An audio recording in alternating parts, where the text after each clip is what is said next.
আজকে তোমরা দেখছো, সারা পৃথিবী দেখছে, একজন 33 বছর বয়সের যুবক, এই যুবক ইমানদার ছিল।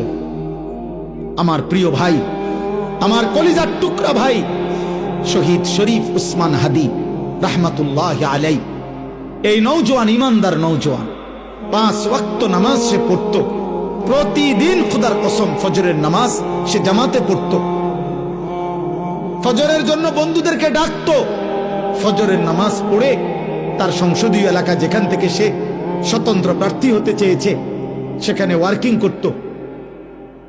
যেদিন গুলিবিদ্ধ হয়েছে সেদিন তো সে জুমার নামাজ পড়ে আল্লাহকে সেজদা দিয়ে মসজিদ থেকে বাইর হয়েছে।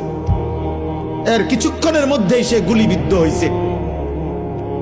সে হাফেজে কোরআন ছিল, তার বাবা আলেম ছিলেন, তার বড় ভাই আলেম, সে মাদ্রাসার ছাত্র ছিল, সে আল্লাহকে ভালোবাসতো, পাক্কা ইমানদার ছিল।